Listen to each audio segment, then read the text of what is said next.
গণেশ ও লক্ষ্মীর মূর্তি একসঙ্গে রাখুন উভয়কেই পুজোর ঘরে।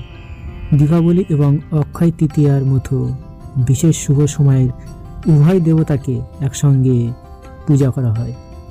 এমনটা বিশ্বাস করা হয় যে যদি কোনো ব্যক্তি জ্ঞান না থাকে তবে সে ভুল কাজে অর্থ ব্যবহার করতে পারে।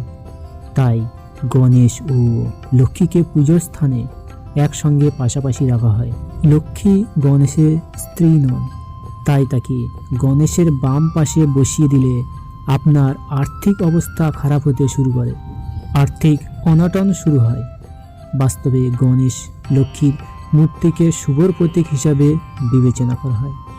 অতএব তাদের সঠিক পথে থাকা অত্যন্ত গুরুত্বপূর্ণ বলে মনে করা হয়। শাস্ত্রে বলা হয়েছে যে মন্দিরের দেবী লক্ষ্মীর মূর্তি সঠিক দিকে স্থাপন করলেই বিশেষ উপকার ও ধন সম্পদ লাভ হয়। হিন্দু বিশ্বাসে গণেশকে জ্ঞানের দেবতা এবং দেবী লক্ষ্মীকে সম্পদ ও ঐশ্বর্যের দেবী হিসাবে বিবেচনা করা হয়। উভয়কে পুজোর ঘরে একসঙ্গে রাখা হয়।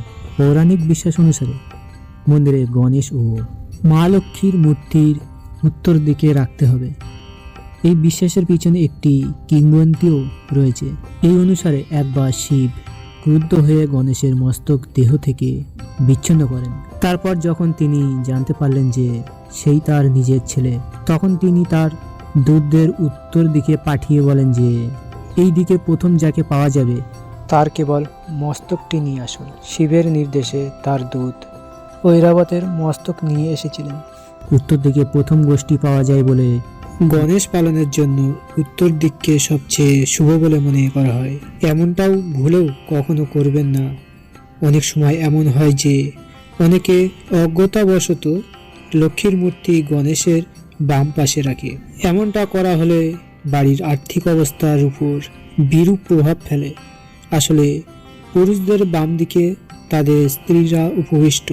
যদিও লক্ষ্মী গণেশের স্ত্রী নন, তাই তাকে গণেশের বাম পাশে বসিয়ে দিলে আপনার আর্থিক অবস্থা খারাপ হতে শুরু করে, আর্থিক অনটন শুরু হয়।